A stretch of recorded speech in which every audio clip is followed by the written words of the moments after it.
Production is Sean Cranley-Swash. Sean, good evening. Are you looking forward to this race? Yeah, I am. I'm disappointed it managed to split in two, but actually, I think you talked me round in the end, Chris. A really good selection of quick. Yes, and without wishing to denigrate the abilities of too many people, there are some people in the other split that I think the faster drivers here will be quite grateful they're not having to share a track with. But they're just, they're just as valid on the service as anyone else. But I think it's better for everyone if you can race people closer to your ability. Speaking as an open wheel driver who severely lacks that in the faster class cars, because I'm not quick enough to race with the good drivers, but I'm too quick for the bad drivers. But again, that's my soapbox for the evening. Done and dusted. Pleasingly, after last week's single make GTE field, we've got 4 different manufacturers in the GTE tonight, and Sean will be very pleased because we've got a Ford on pole. It's about time. I think it's been all season we've had to wait for to turn up, and here tonight. Although it's, I think he's on the east coast of the States, so that means it's probably even time for him at the. Well, hopefully he can deliver himself a nice starter for his dinner this evening. And in a second, we can take you through the grid. Normally, I'd just take you through the top 6, but with a full field, full pace lap and a not particularly full field, let's just take you through the whole grid. So we've got Dennis Wolf, a familiar face to everyone who's been watching this series, is on pole again this evening. He's managed a 1:46.192 in the LMDh. He is in car number 2 this evening, and alongside him is Will Lyon, who anyone who's been on iRacing for a while will know that he is a fast driver. So to be 3.5 tenths clear of him is a very good job indeed. However, that just puts you alongside him. So perhaps less of an advantage than you'd want to be when you've got that much of a single lap pace advantage. Lorenzo Scanfurla, another familiar face to this series, is in 3rd place, 7 tenths down on Dennis Wolf's time. Alongside him, Emil Stanchu, who is only 8 tenths behind. Jaroslaw Coleman is in 5th, and Jerome Hanning alongside him did not set a time. And that is our whole LMDh field. LMP2, similar story, just 6 drivers, but look how close at least the top 5 are. And to be honest, over a course this long, 1.1 seconds is still not that far away for 6th place. Galasso Lorenzo has put it on pole with a 151.892. Andre Villela alongside him, a 2.25 tenths behind him, and only 0.02 of a second ahead of Max Kuss. So these fine margins have meant he's got a nice clear run on the front row. Max Kuss will have to follow, but does have the advantage of the draft, as will Edouard Roberte in 4th.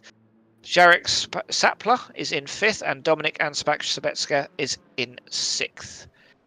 And then we've got 15 cars in GTE. This is lovely to see, and 3 different manufacturers currently on the podium, with Michael Ross, as Sean mentioned, on pole, having done a 2-minute flat 0.457, and he is a 1/4 of a second clear of Lewis Pinto, and similar pattern there actually, where he's 0.03 of a second faster than Gianluca Osthoff in 3rd, and that gives him the front row. Max Chambers in 4th, and then Oliver Kemp and Alessandro Patiglio in 5th and 6th. Row 4 is Sylvain Delpech and Jordan Shamblin. And then we finally get back to row 5, where we've got a driver whose name I don't actually recognise, although I suspect he's been in here before, with Richard Dempsey. Lionel Cummings in 10th, Graham Gibbs 11th, Jose Cazon in 12th. Luis Barbosa, Sebastian Heiser and Anton Berger, along with Cazon, have not set times. And I believe that means they should be in iRating order, although... Oh no, I think they are. It's just where they're alongside each other as we go around the pace lap. And I have managed to waffle almost well enough to get us around the whole pace lap, Sean. I'm surprised I've managed that. Done well there. I think it's about 5 minutes, isn't it? Big to go around the place. I mean, I do like talking, as everyone who knows me can attest to, for better or worse, usually worse. As we finally get round to the final corner, I think I'm beginning to ramp up a little bit early because, of course, the pace car will only peel off when he gets to the pit lane entrance. And then it is up to Mr. Wolf to decide when we are going racing. And that could be any moment from now. So let's see when he decides to go. He's bunching up the field, and I think he has gone, and it appears he's reacted quicker than Will Lyon, who's having to fend off Lorenzo Scanfurla in the same liveried car, the number 15. Emil Stanchu has just tucked in beside them, but we're going to go too wide in the Iron Brew cars. No, we're not quite. Scanfurla has pulled out, which is perhaps sensible because we've got plenty more opportunities to draft, but Dennis Wolf really taking advantage of this. He's already getting clear, and Galassa Lorenzo seems to have a similar story in LMP2. Jarek Sapler, the only person who's managed to make a move yet, as he just goes slightly wide on the exit of turn 1, and that's going to allow Eduardo Roberto back alongside. All of our leaders have got a very good jump here because Michael Ross has done the exact same thing, and we're going too wide into turn 1 here. And, oh, blimey, was that Michael Ross who's just done a bit of a spin? But he's managed to keep the car going, pointing forwards. But he's now going to be... No, not Michael Ross, sorry. That will have been, I think, Luis Pinto, I think that must have been. He's down 3 from 2nd to 5th, but Michael Ross will be very happy with that, and he will be off on his merry way in his Ford to try and do what all of our winners seem to do, and just pull away at the start for a easy victory. But I might be cursing him because we've still got 59 minutes of racing to go, which is plenty of time for things to go wrong. But I mean, Sean, I guess this is the nice thing of slightly smaller grids, is less chance for people to mess it up and cause big crashes, because this has been a very clean start as we're half a lap in. Yeah. I'm looking at the grid now. Not a single car's taking an off track.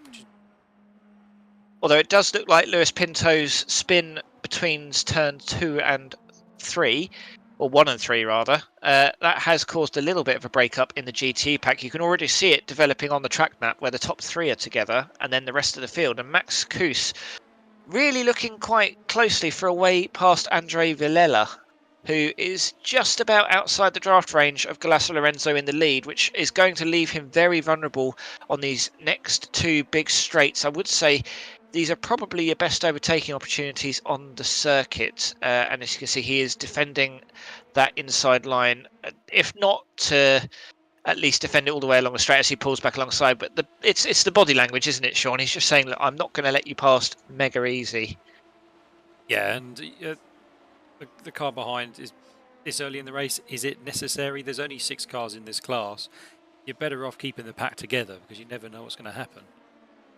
Yes, and also I suppose with the smaller amount of traffic on the field, there are going to be fewer opportunities to take advantage of other people's mistakes. This is something that's happened to Jaroslaw Coleman as we're coming into turn 5. Very easy to do that. He's just outbraked himself and gone wide, and unfortunately for him, I think he was up to 4th. He is now down in 6th and 2 seconds behind Jerome Hanning in 5th. But as we've already said, plenty of time to make that time back up. And actually, Dennis Wolf hasn't been able to fully pull away from Will Lyon after that first corner move from Lorenzo Scanfurla, just slightly disrupting the number 3 Scotsman. But as I said earlier, he is a very quick driver. They are trading purple sectors on lap 2. So I wonder at this stage, it's probably, I think, an element of just feeling out exactly where the pace is for these top drivers. Not necessarily looking to make moves, but just sort of assess how things are going. Yeah, I've just while we're on, looks like Will Lyon's gone a bit wide there at the bottom. I shouldn't have praised him. It's happened again. He's down to 4th, although, well, actually, I don't know. It'd be interesting to see if he gets past Emil Stanchu. But I guess that answers the question: are these drivers pushing hard? Will Lyon was clearly pushing hard, and you can see, dipped the front right onto the inside grass, and I think did very well to keep that car facing forwards. You saw the wobble. If that was me, that would have been in the wall for sure. Oh yes, same here. And it's been a while since I busted out this catchphrase, but that's why we're in the commentary booth and not on the racetrack. And it looks like our LMP2 battle is developing quite nicely. We've got a battle for the top 2, and we've got a battle for 3rd as well.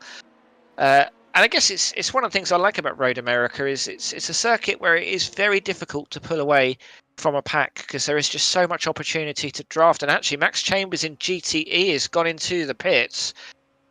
That's quite early, and I don't think I'd seen any damage. So, I mean, with us being on the end of lap 2, maybe he had a jump start or a black flag from the start or something along those lines. He could have kept his qualifying fuel. Or, yep, that's another... I mean, oh, God, I've done that once, and I don't think I'll be doing it again in a hurry. It's a very frustrating thing to do. We can at least assess if it's damage or not based on how long he has stopped for, but The particularly cruel thing for Max Chambers, if it is fuel, is that he will almost certainly have to stop again. With 55 minutes left, he's going to have to do some pretty heroic fuel saving.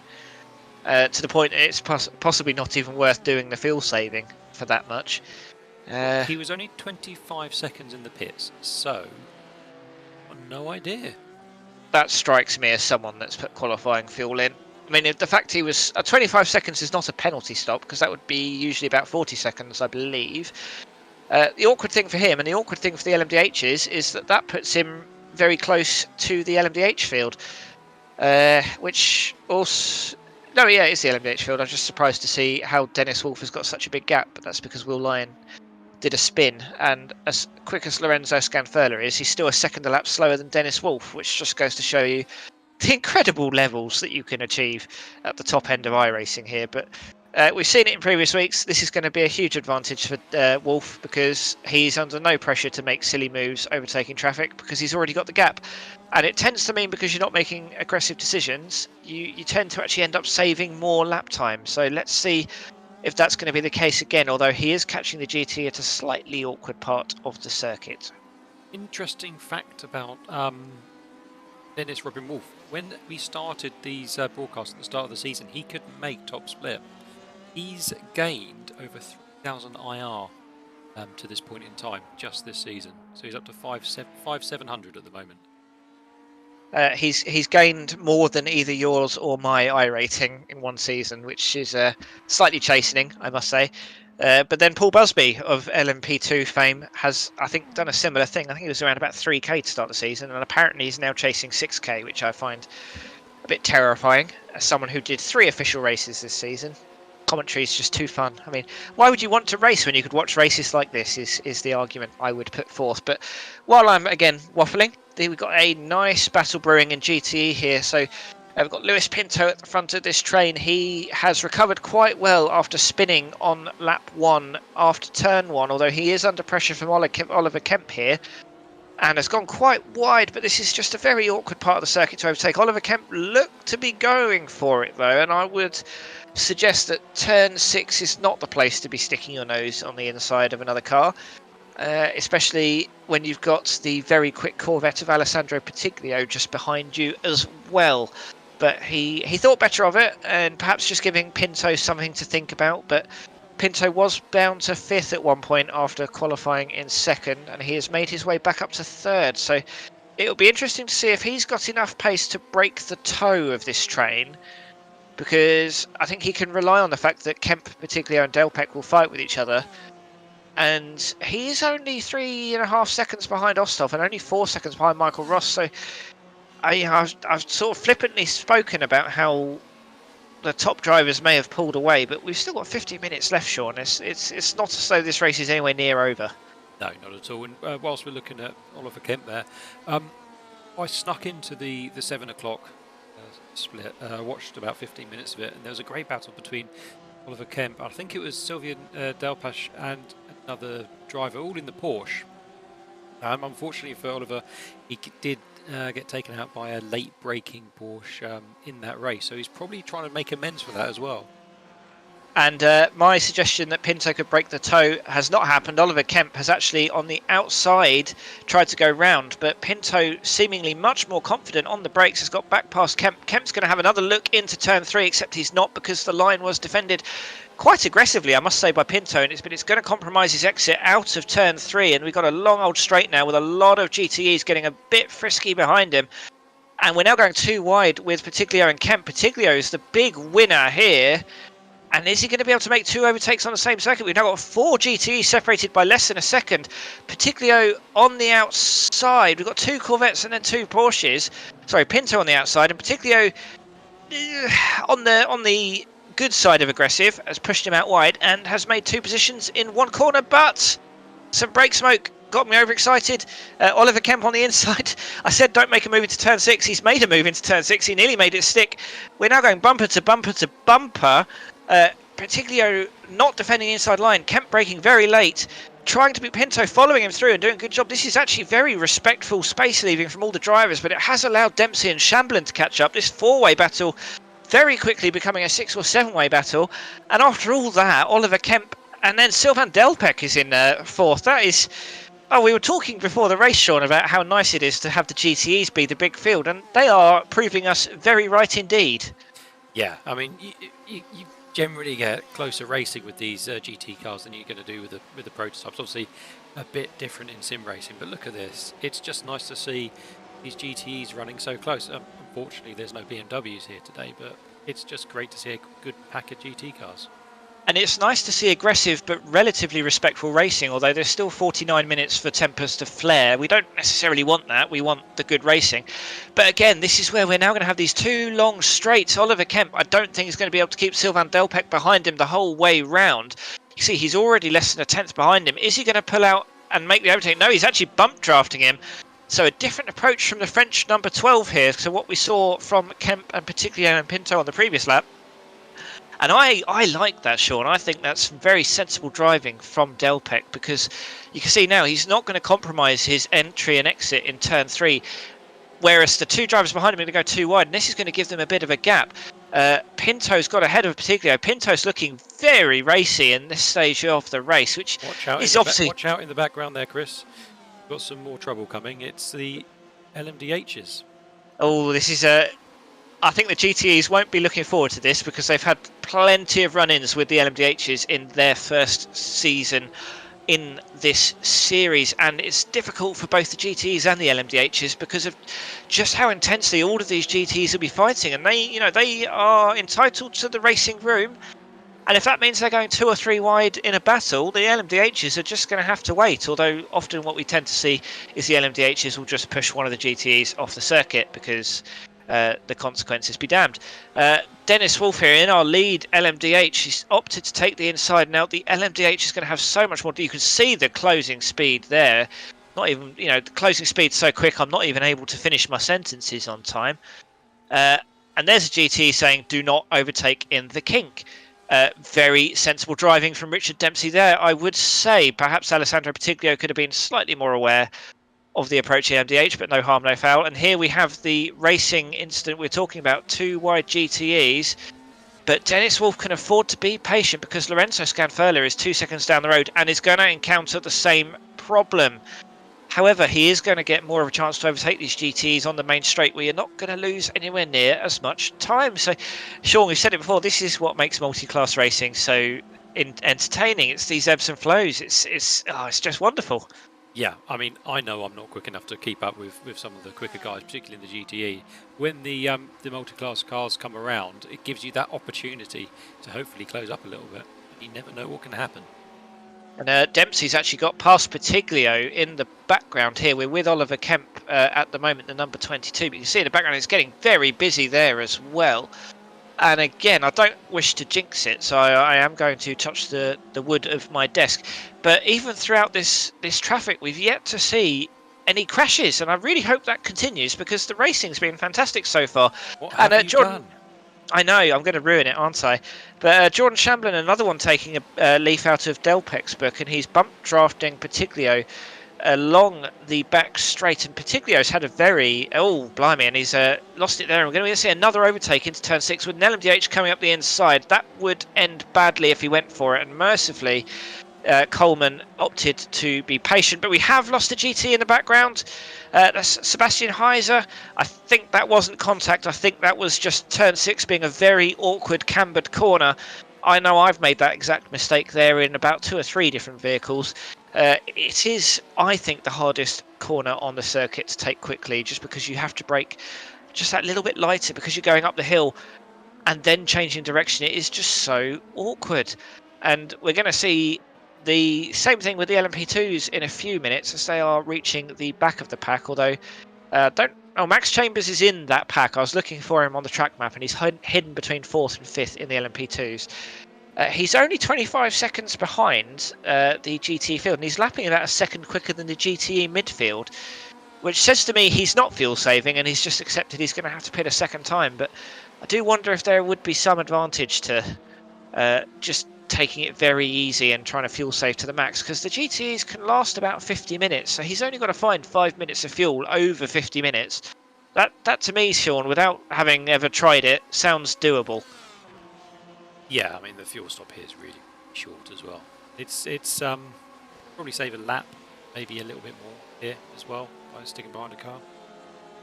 Sometimes that's the advantage to private leagues. There's one that I run in that has safety cars, and I must say it's actually quite fun to just put the clutch in and try and fuel save ridiculous amounts to almost lose yourself a pit stop. Sadly, iRacing officials, well, I say sadly, perhaps for the best iRacing officials do not have these, because I can see it being chaotic. But Oliver Kemp, the latest in the line of third place GTE drivers, struggling to break the toe, and he's got Pinto and Delpech for company, but I think Delpech seems to have calmed the rest of this pack down. Maybe I'm giving him a bit too much credit, but I think he's shown the rest of the field that actually, if you wait and pick your moment for the move, you're expending a lot less risk, and he's not exactly lost any time because he is only a tenth of a second off of third place. And actually, that's a very late break from Pinto. Has he got that car stopped? Just about. That was a fantastically aggressive move.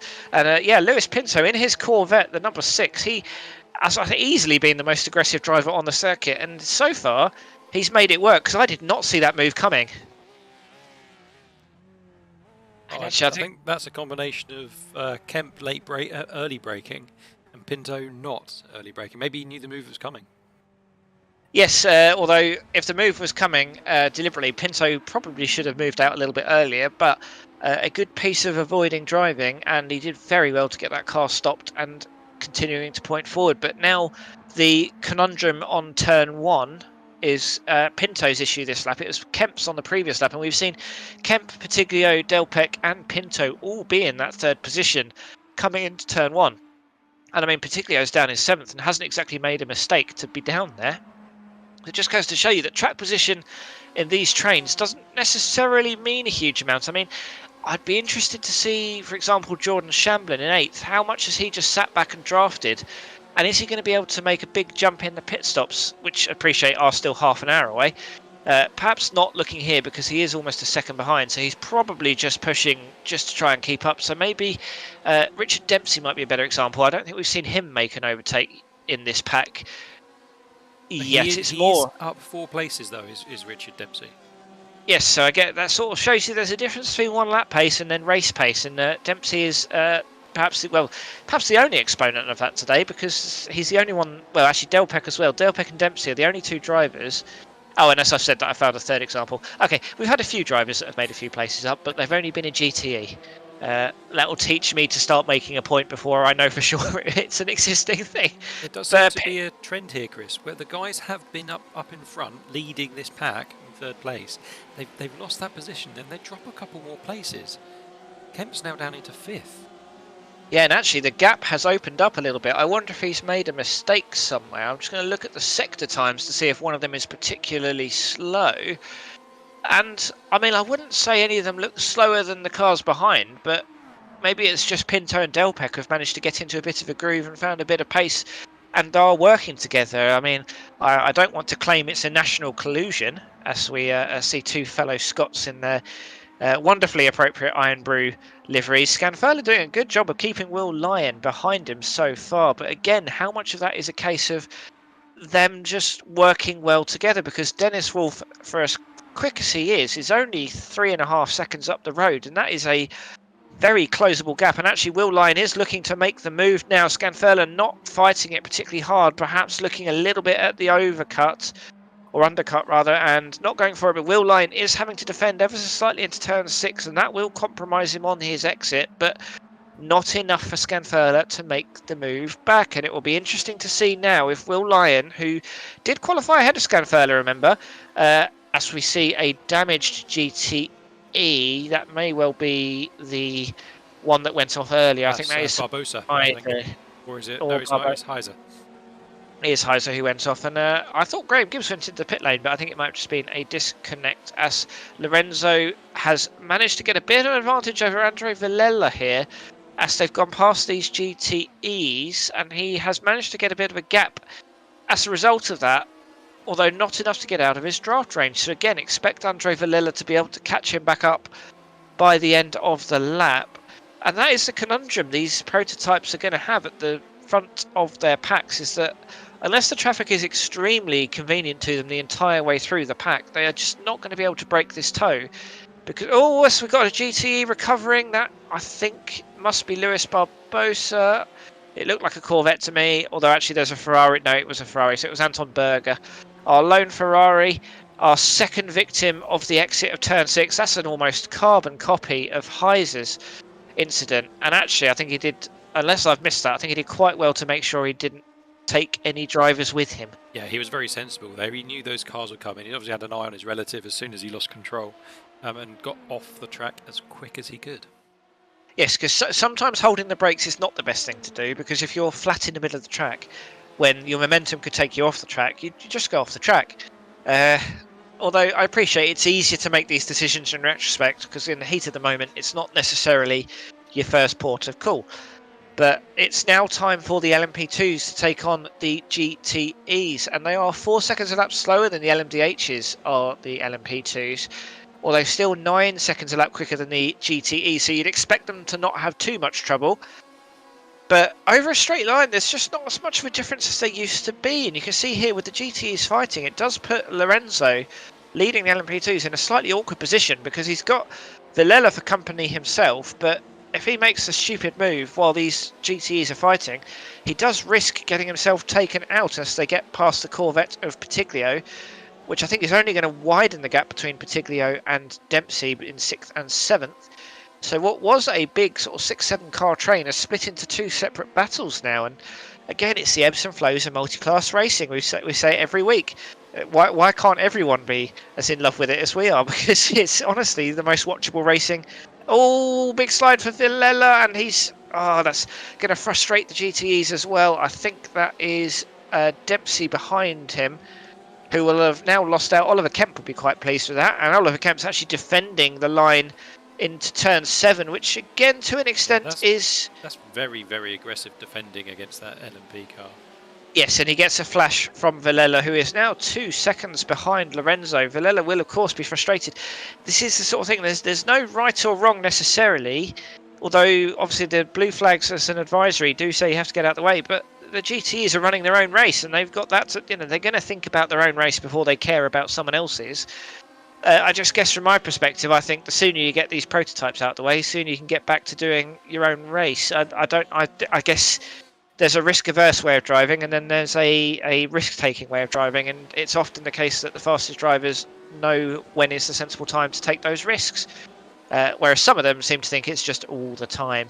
Now, I think it's a mix of the confidence you have in the guys around you and your own confidence in your own ability. The most difficult thing with multi-class is when you're in a faster car and you're coming up against slower cars, which are IR rating wise significantly lower. It can make it more challenging because it's harder to predict where those cars are going to be.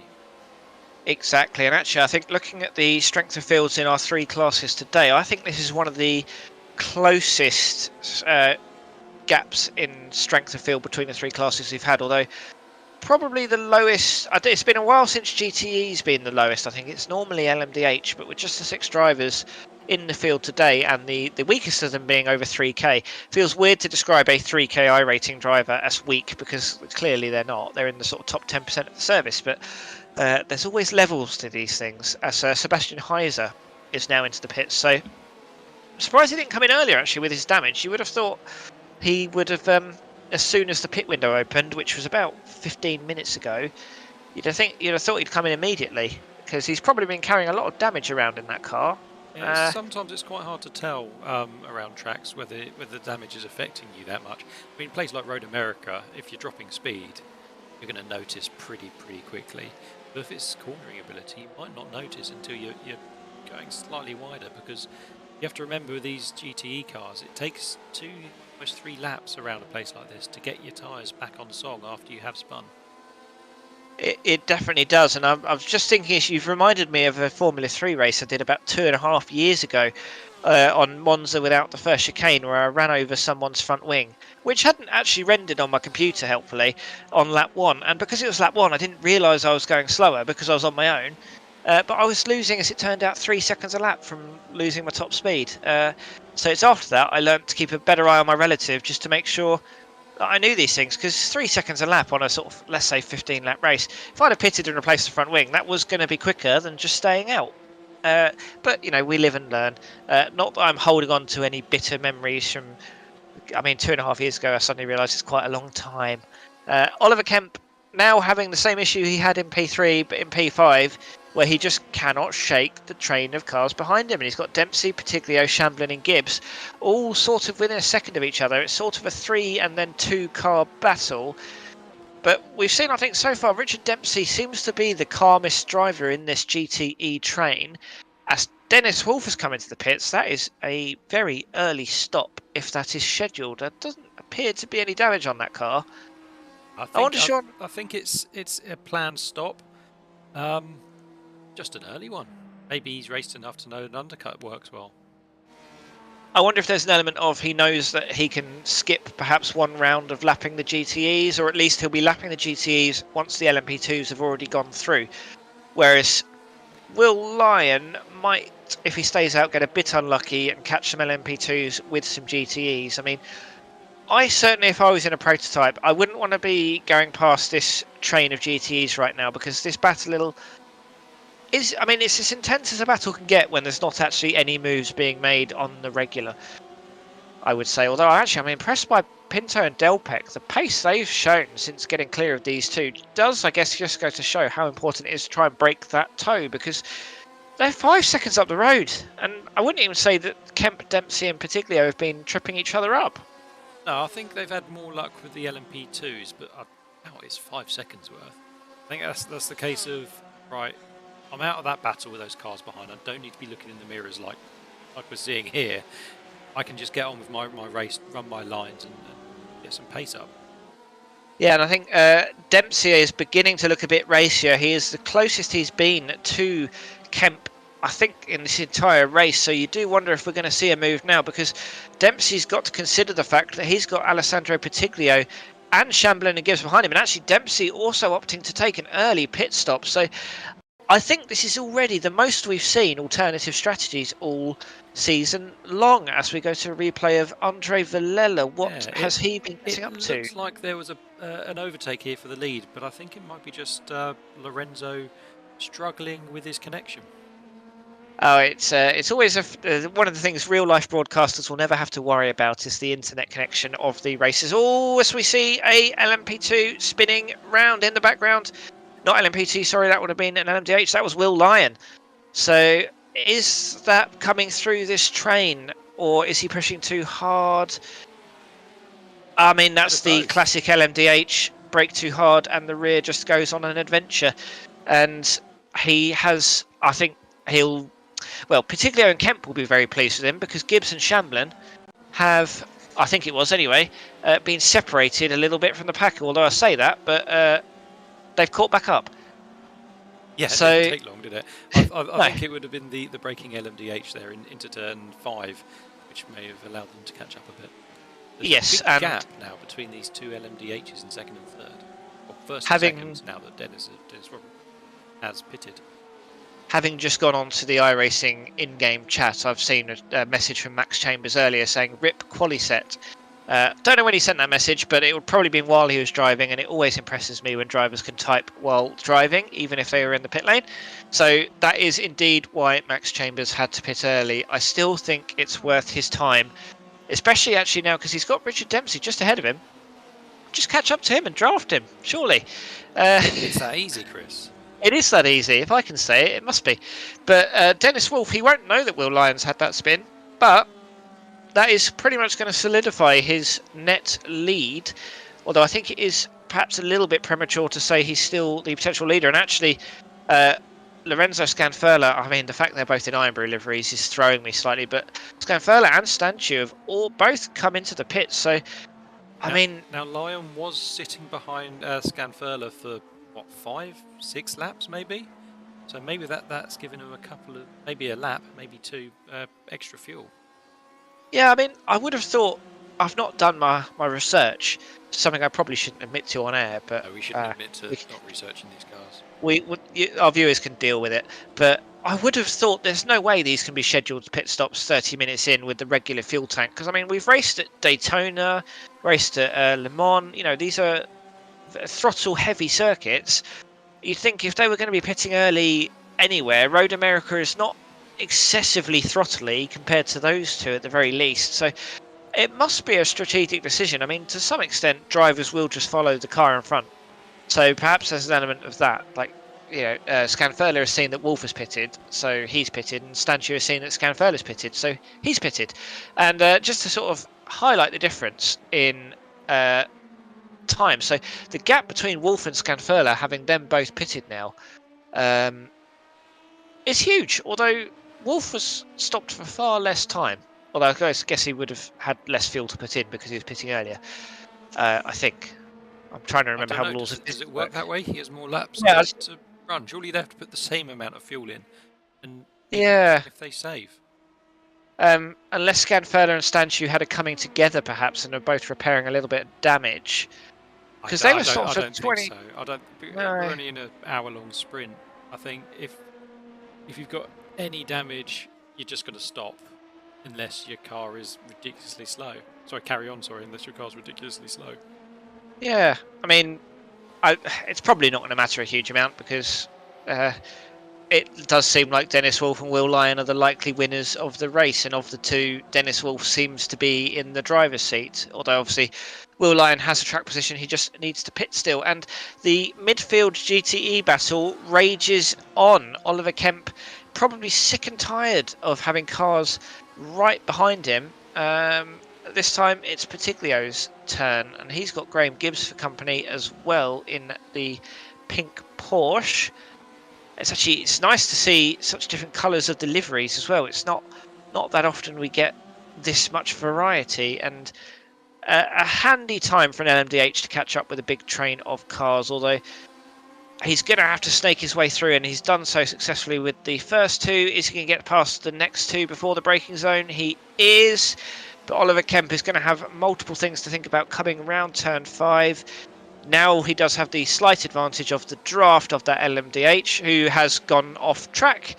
That was Hanek, I think. Hanek, who has towed to the pits. So we'll get a replay of exactly what's happened to him here. And I think just got on the throttle a little bit too trigger happy. And it's a familiar wall. Yes, it is easily done. I wonder if he's got to a point where he was running in 6th once all the pit stops had been deployed. I wonder if that's just a case of, I don't really fancy another half hour of racing right at the back of the field. And I think the LMP2s and GTs will be quite grateful for that as well, because it's one less obstacle. We've seen earlier in the season, I think Catalunya was the worst for it. Off the pace LMDHs tripping over the LMP2s and GTEs. So I appreciate, to some extent, Sean, that's probably just new car teething issues. We probably won't see as much of that next season. Not in this car, no. I don't think so. I've always thought the first season of a car is almost a trial or beta car. They tend to improve as time goes on, unless it's the IR01. Yes, goodness knows what will happen. I mean, they're going to, I think, 20-minute fixed races the IR01 is going to in the next season, which will be, I mean, I can't see it repairing the damage that series has gone through. I have raced on my IR01, and funny enough, I've done it once. It was around this track, and I was the only car, and I was just doing it for safety rating, because I was about to lose my A licence, and Le Mans was next week, and I wanted to run it in ESS. I didn't realise you could get safety rating in low participation races. Was that as in, whether you were literally the only driver, or 6 people at least started? I was literally the only driver. I did 3 races. One of the races, 2 others turned up. Which was really scary. They're impossible to race closely. So I just let them go, and then they crashed, and then I just finished the race.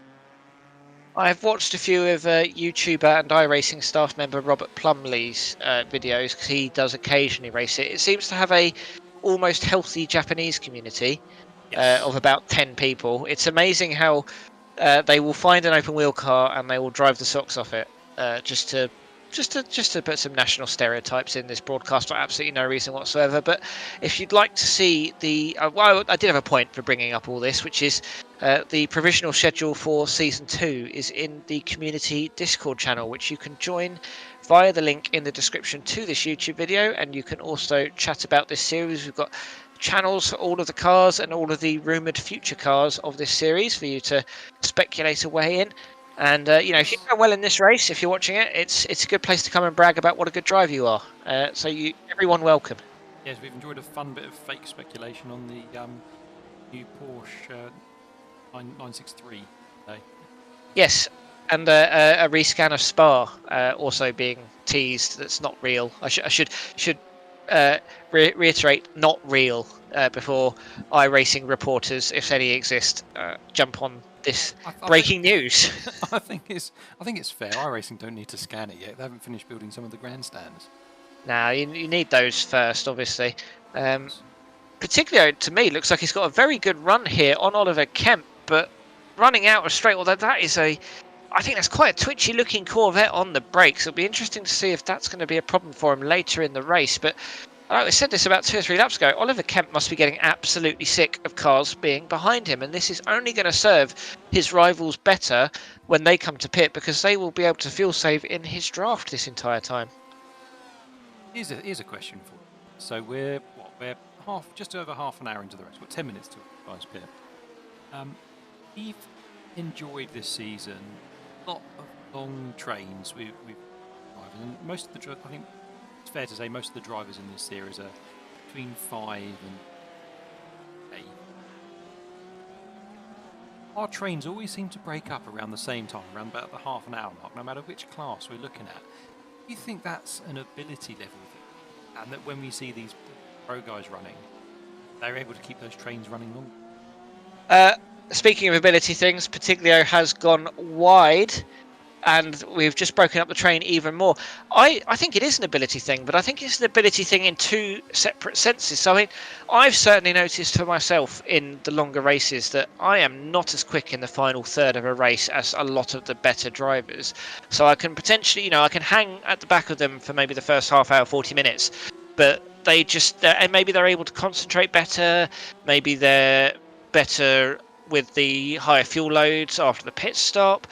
I think that's part of it. I also think there's an element of some drivers are better at dealing with traffic than others, and I mean we see it with often our race winners tend to be the drivers that can scythe through traffic in the LMDh and LMP2 the quickest, or in the GTE case, let the prototypes through the most efficiently.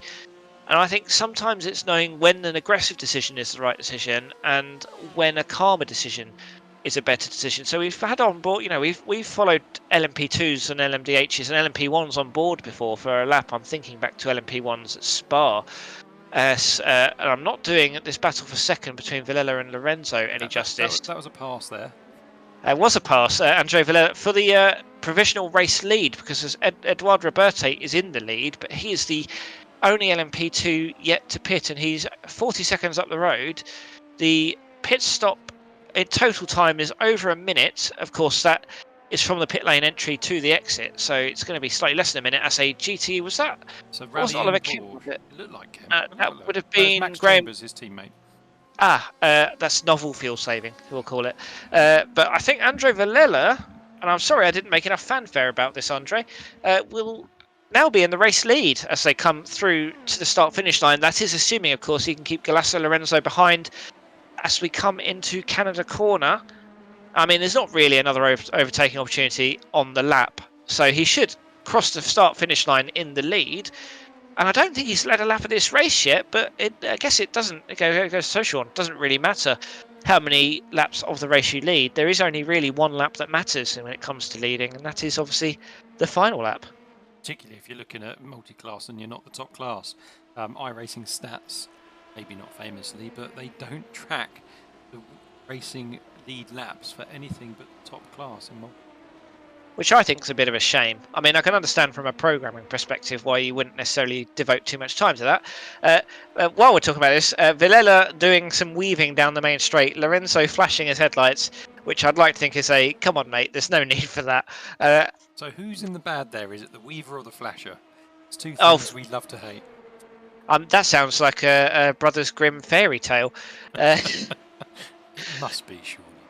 Probably. I mean, there's some properly weird ones, and Villela defending that position very nicely into turn 5. But I still feel like Lorenzo is the favourite in my mind of these two for the win. However, I think Villela defending so much more aggressively than Lorenzo was, possibly out of necessity more than anything else. So I do wonder if that aggressive defending is just going to put Lorenzo in two minds, and that may well come in to Villela's advantage. But they have got to be careful because the very quick Max Kuss is just 2 seconds behind them and catching quickly, as Will Lyon has pitted from the lead of LMDh. So if he doesn't pit, Jaroslaw Coleman will inherit the lead, and then Dennis Wolf in third is the next one behind. But Lorenzo looking very racy behind Villela here as we come up to Canada corner. Probably not the time to make the move.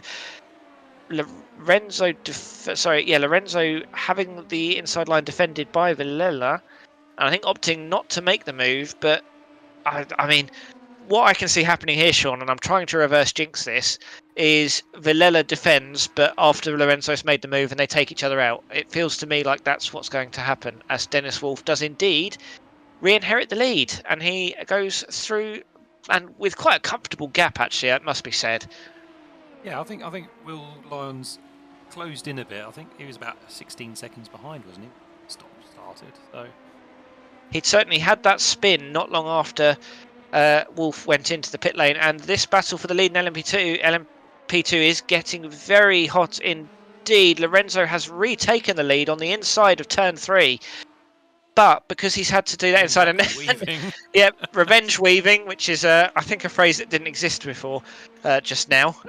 I mean, the stupid thing here is Max Kuss was 2 seconds behind a lap ago, and now he's right in the middle of this battle. Lorenzo having to defend into turn 5, compromises his exit. Villela seems to be another driver that thinks the inside of turn 6 is the place to stick your nose. I don't see that ever working well for anyone. The GTEs are all in the pits now as well, which means it won't be too long before these LMP2s catch them for the second time. And I must say, Sean, we were a bit worried with the slightly smaller grid that we wouldn't have much to talk about. And I'd say, if anything, this is the most racing we've had all season. I haven't managed to get a word in edgeways, Chris. It's brilliant. But no, it is a worry for these top two. I was going to say top two in LMP2. It's now the leader running away and second and third coming together. But Max Kuss is not a driver that say no to any gap, particularly when he's this close to the leader. They've got to watch out in front. I wonder if there's also an element of, because he's been catching, he'll feel like he's got the lap pace over Villela and Lorenzo anyway, so he'll sort of feel like, well, I can't just hang behind you, I'm clearly quicker, I need to get past you as soon as possible. Will he have seen Villela's aggressive defending, though? Will he be aware that that's something he needs to be aware of? He will be aware right now. I think he's too close for the weaving to begin. Yeah, if they weaved now, it would just be a pit manoeuvre, which we don't want to see. Outside of turn 1, though, I wouldn't consider an overtaking place. Got to really rely on the guy stopping before you. You're going to go around the outside in turn 1. I think Villela's race sense a bit confusing to me, because he looked like he was trying to defend into turn 3, but it was more I'll touch the inside just to say, do not pass here. But it'll be interesting to see how intently will he defend into turn 5. He is taking the inside line, so Kuss is going to have to go the long way around, and it will remain the long way around into turn 6. But there is a lot of runoff area. That much? Not enough. Yeah, not. He needs a bit more than that if he's going to get that car rotated in time. But the happiest driver on the grid for this battle will be Galasso Lorenzo, leading the race. And as you said, Sean, shooting off into the distance as he gets past a crumpled-looking Porsche GTE. Yeah, it was always going to be that, wasn't it? There's one pattern we have in these races is whoever's in the lead seems to run away with it. I can't think of many races this season where that hasn't been the case. As soon as you get through traffic, and it just seems easier for them. I mean, that Lorenzo-Villela battle we had 2 or 3 laps ago is the only battle for the lead I can remember us having after the first 5 minutes of the race in weeks, which I guess says something about the quality of our race winners, if anything. Max Kuss finding it tricky to get past Villela, and I think the traffic perhaps not helping. Yeah, I think Villela just got the benefit of the slower cars down the back straight there. And it's that, again, one of the joys of multi-class for the observer is how it is that mixture of skill and luck. As Will Lyon, or Lorenzo Scanfurla, my apologies, is coming past. He's got Emil Stanchu for company, so we're still being treated to a battle in LMDh to an extent as well. And Stanchu's had quite a quiet race. In fact, all of our LMDHs are in the positions they started in. In fact, except for Jarek Sapler and Eduardo Roberto, that's true of all the prototype drivers. So it's again, we don't praise them enough, but praise for the GTEs for providing us with some excellent racing this evening. Often tend to get bullied off the track, but today they've raced hard but fair. I don't think we've seen a single incident I would call stupid or overly aggressive or unnecessarily bullshit, I guess. But Oliver Kemp again stuck with drivers behind him the whole time. Yeah, I think it's the case of no one being able to fill in their iRacing road America thing. Seen a car off Canada Corner? I haven't either. No, that's a good point to be made. We've only seen the offs at turn 6, which again, maybe my own personal biases, I think is the trickiest corner. We've not seen a miscommunication between classes into the kink either, as we've just come through in this GTE train, because we've said it before. Like, I think sometimes the prototype drivers don't appreciate the GTEs have to commit to the inside line, or at least the apex rather, not the inside line. Because the GTEs at full throttle will just understeer off the circuit if they have to give way to the LMP2s or DHs. And sure, this battle continues to rage, much to Lorenzo's delight. Oh, contact! There was a bit of contact there, and it was just enough room allowed to allow Koos to actually stay on track there anymore, and he would have put him in the sand and could not have been happy. He made it stick though, did Koos? Yep, although again the trouble now will be how is he going to shake Villela off with all of these straights for him to catch him back up. And I mean, he started this straight more than half a second ahead, and it's down to just 0.3 now. And he's going to have a second crack as we come on to the second straight here, as Scanfurla and Stanchu are now a quarter of a second apart. So for the first time today, really, we've got a LMDh battle as the Corvette of, I presume that's Partiglio. And I mean, getting out of the way, but our camera angle making it look like he was doing it in the most absurdly aggressive way. And Stanchu is going for it. How well will he get that car stopped? Very well, as it turns out. I think Scanfurla, if anything, looking, I think, too much for the overcut there, and it didn't work out for him. And that was a very solid move by Stanchu. Yeah, I don't know if you've noticed, but Stanchu's times have been a little bit quicker the last couple of laps. He's just been reeling him in, and it's going to be a matter of time, I think. I wonder if that's a similar thing to what you were talking about earlier, Sean, about the best drivers being just that. He's pushed him. Yeah, he couldn't cope with the difference in speed, and off goes the GTE of Luis Barbosa. So we've lost a Corvette, unfortunately. And really nothing, he did nothing wrong. I mean, I guess with hindsight, you could say maybe leave the inside line free. I would say Barbosa didn't know whether to go on the inside or the outside there, which is really tricky. GTEs taking the outside around there, because you're trying to carry enough speed so you don't lose anything all the way down to Canada Corner. Yeah, and those cars, they just naturally drift out wide there, and it doesn't take a lot to just send you into the grass, and lost 30 seconds. Not that it mattered for Barbosa anyway, because it got spun around. And we've seen quite a few drivers now going off, not at Canada Corner, but on the corner or two after it. So Scanfurla has, I think, not been on the track for about 30 seconds now, because he went wide on the previous corner and I guess must have picked up damage, as has Richard Dempsey, who we also saw off. So I wonder if they collected each other. I wonder if Scanfurla collected someone as he came through. So pushed off wide by Oliver Kemp there. Oh, and yep, collected the GTE. Again, I think that's, from first viewing, I think that's a racing incident. I think, again, like you say, the GTEs just naturally understeer out wide. Scanfurla perhaps not fully allowing for that by going round the outside to get past the GTE. And Richard Dempsey, bless him, nothing he could have done there about that, because you're not really on a GTE going to be able to quickly jink out the way in that left-right hand combo at the end of the track. And that was a very solid race from Richard Dempsey, ended through no fault of his own. Yeah, well, that's racing for you, I guess. And I think we've seen it a few times with these GTE cars.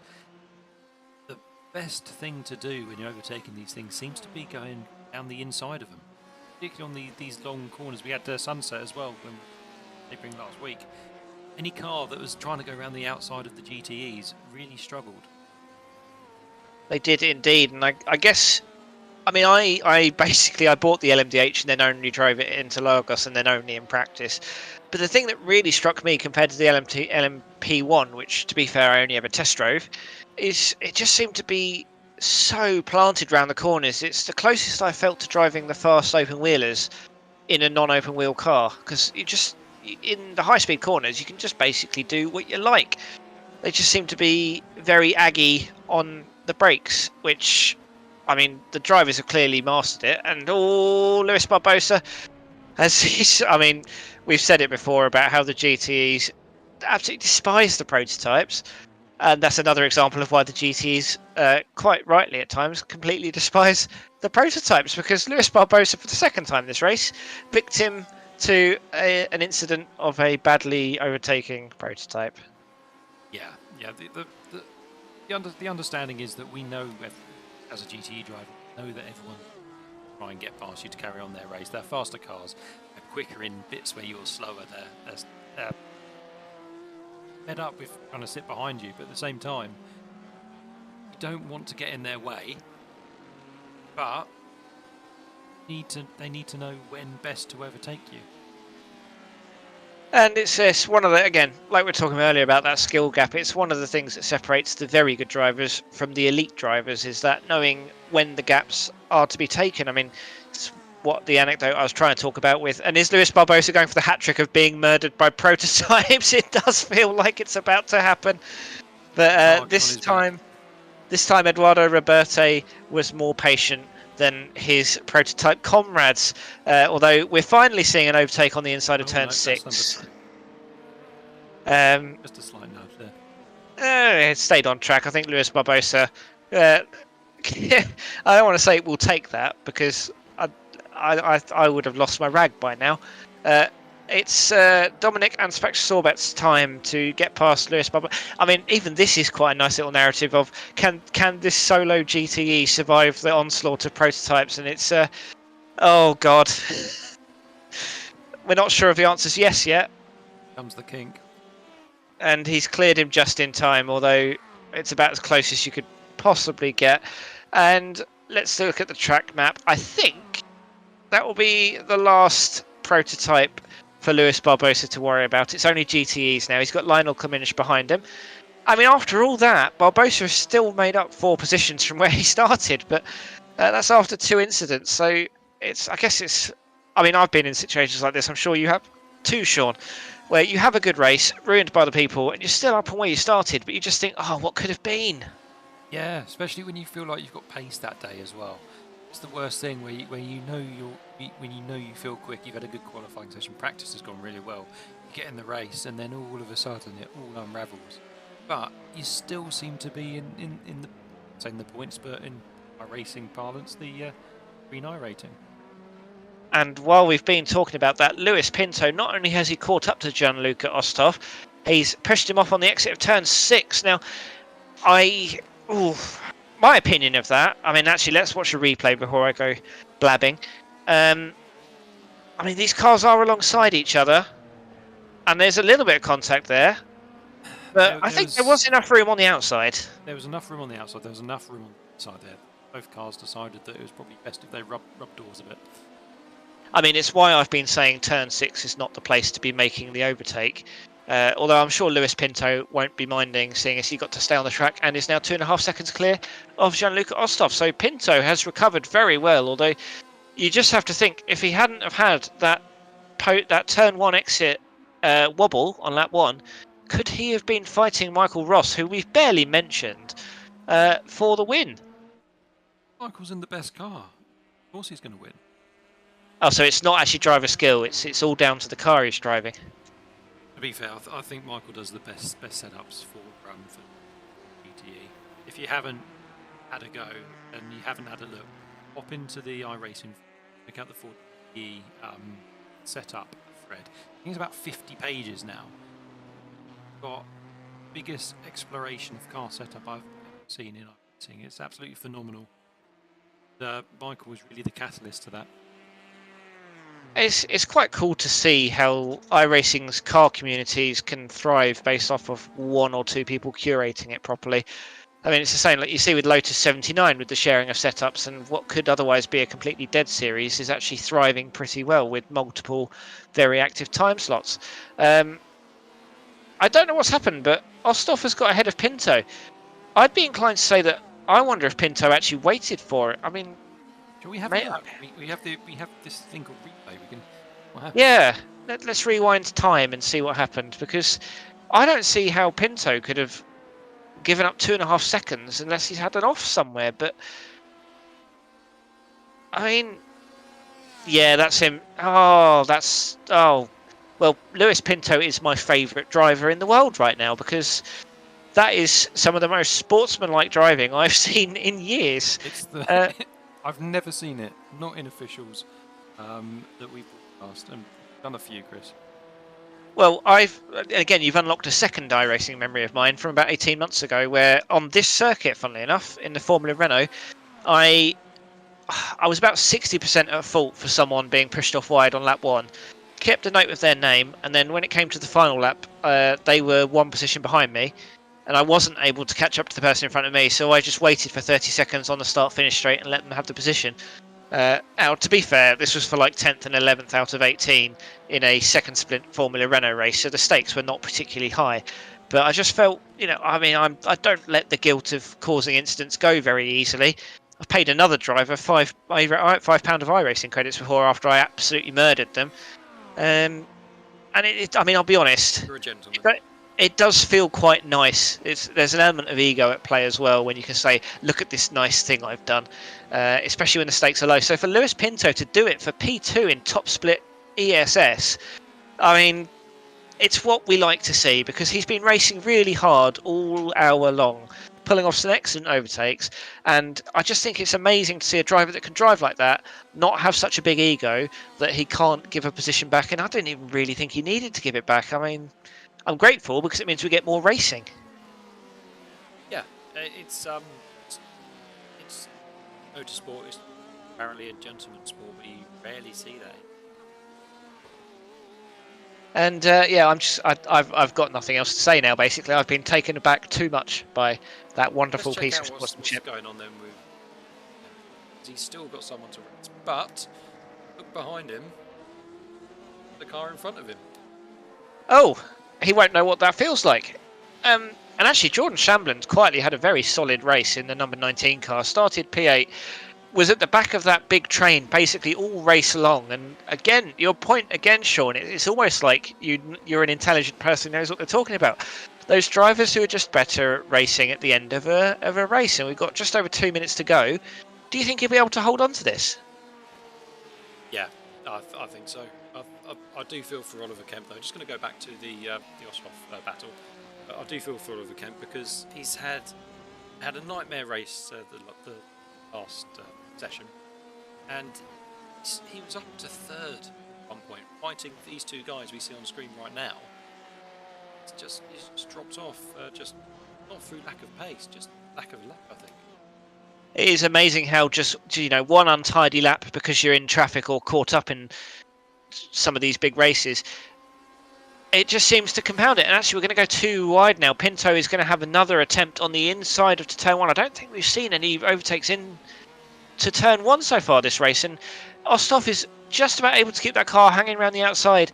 So we're going to have a repeat into turn 3 as we come down the hill, and that's about as close as two cars can get without touching.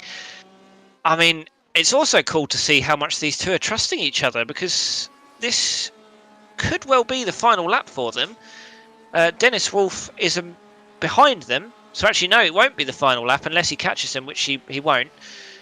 So they're going to have one more crack after this lap, and Osthoff managed to keep that position over Pinto. But I almost think, Sean, because they're going to have an extra lap to do, you almost want it to be the other way around, because they've only got one more attempt on these long straights, and that's going to play into Pinto's hands, I think. Yeah, I think the car behind is definitely going to get the advantage here. There's a lot of places to draft.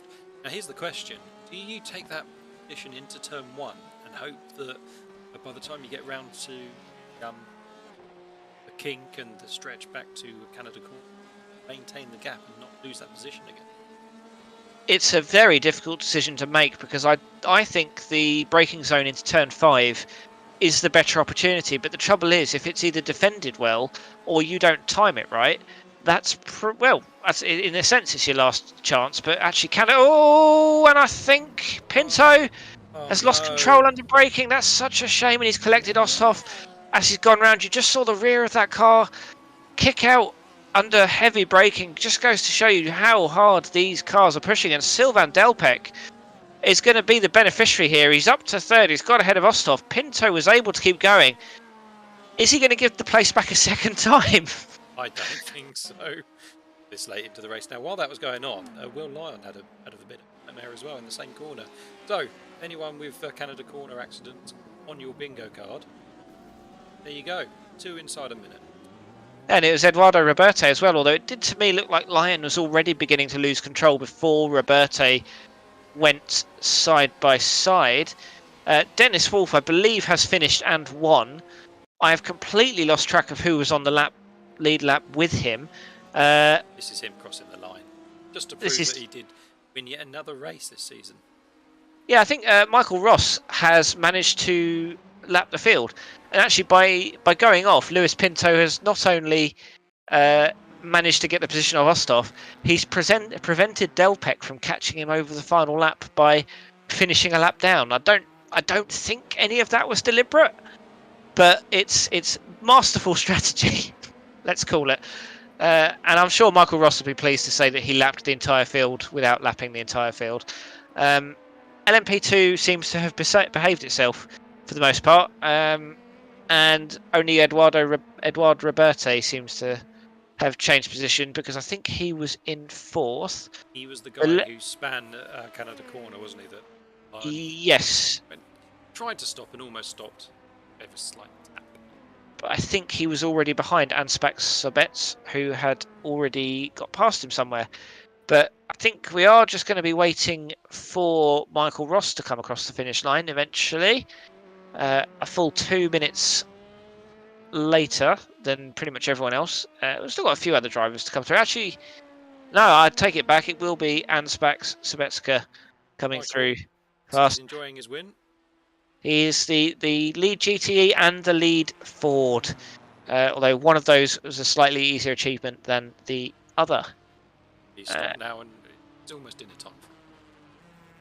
It's nice that we're able to. It's a shame we don't really have a way of accommodating both our American and European drivers without racing at the weekend. Yeah, it's a big shame really, but I mean, what can you do? You can't put every series on at the weekend, and even then, what time do you do it? We've got drivers from. And also the amount of special events on at weekends, we'd lose half our field every other week. It feels like, certainly if we'd done that this season, there would have been at least 3 or 4 weeks where we wouldn't have had any drivers. Exactly, and you don't want. No, it is a shame. Oh, that's the other question I had. What was the decision with the community about what time slot this is going to occupy next season, or is that yet to be announced? It's yet to be announced because we haven't yet decided. Okay. We should put up to a vote really. Pick a vote on the forum and see what happens. Again, just to remind everyone, you can join the community Discord via the link in the description of this YouTube video. And now we can bring you the official results of... ignore that, it's week 12. It's because we didn't do Magny-Cours, because no one did Magny-Cours. Dennis Wolf, he won LMDh. He was 8 seconds clear of Will Lyon in second, who had quite an eventful race. You think without those 1 or 2 incidents was looking very close to Dennis Wolf for a battle, but alas. Emil Stanchu occupies the 3rd position on the podium, 38 seconds behind our leader, with Yaroslav Coleman, the only other finisher on the lead lap. Lorenzo Scanfurla 7 laps down, and Jerome Hanink 16 laps down, neither of whom finished. LMP2, Galasso Lorenzo, after a fun battle with Andre Villela, He has won. Second was Max Kuss, who managed to mop up the remnants of that with the aforementioned Dallara on the third step of the podium. Jarek Sapler in fourth, 20 seconds down the road. Dominik Anspach-Sobecka in fifth. And Eduardo Roberto, after we saw that spin, 2 laps down in sixth. It's not often that finishing last in a class can still net you 8 points towards the broadcast championship. Michael Ross, the winning Ford, the winning GTE, and he has lapped the entire field by virtue of Dennis Wolf finishing in between him and the entire field. Lewis Pinto in second was the lead Chevrolet Corvette, and he did very well, although it was a slightly spicy end. We saw both extremely good sportsmanship and extremely unfortunate heavy braking. Sylvain Delpech mopping up the dregs of basically every battle he was been in today. I'm pretty sure he started around about 8th, so that's a very strong result for the number 12 Frenchman in his Porsche, the lead Porsche indeed. Jan-Luca Osthoff in 4th was running 2nd and was unfortunate not to finish 2nd. Oliver Kemp finished 5th, so he did manage to keep most of those cars behind him that were behind him all race, so again, that's a mark of a good driver. Alessandro Patiglio in 6th with Graham Gibbs, Jordan Chamberlain, Lionel Cummings, Jose Cazon, Luis Barbosa, all on the same lap. Barbosa, we don't believe, got killed a third time in the end, so it's the small victories. Richard Dempsey, 7 laps down. Max Chambers, 12 laps down.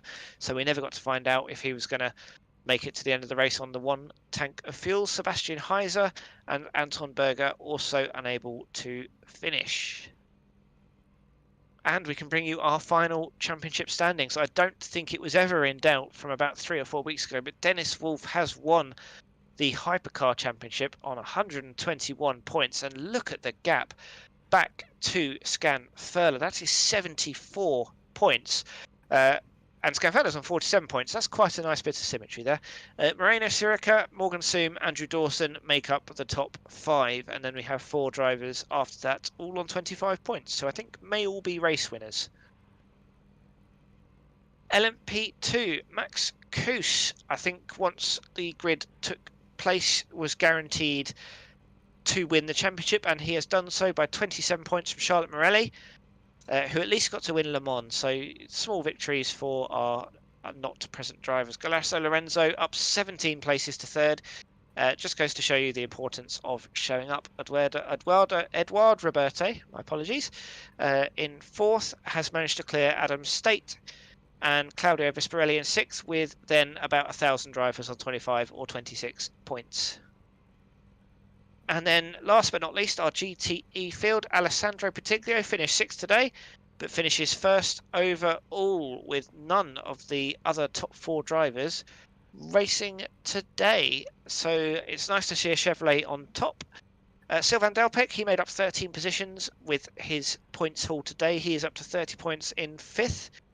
And then Leonardo Nastasi, Junior Borges, and about, and again, another billion other drivers on 25 or 26 points. And well, Sean, that's a season done and dusted. That 12 weeks went very quickly indeed. It did. It did. Any particular highlights for Chris? Oh, my memory is really bad, so I'm going to say the GTE battle of this race. That's what I was going to say. I mean, I seem to remember Le Mans being a very good race. We had battles in all 3 classes, and until about 55 minutes in, not too many egregious incidents. My low light was the incident 20 minutes into Watkins Glen. Yes, around the outer loop there, we had a fantastic battle between 5 cars, and I think actually 2 champion Max Kuss came off worse on that one, coming around the happening, destroyed his car. Well, it's all in the past now, so we can all forget about the bad and remember the good. And we won't be racing next week, although Sean, I believe you've got a race going on. I believe you've organised it, a GTE race. You can talk about that if you want. Actually, no, that was last week. Oh, my apologies. Again, memory's terrible. So if you've got a time machine, hop into Sean's hosted race session. I'm sure it was great. It was another win for Michael. It turns out he's quite good at racing. And well, it's been an absolute pleasure, Sean. Thank you for inviting me to do this with you. And all going well, hopefully we'll see you in 2 weeks' time, if we can. Yep. Thank you, guys. Have a good one.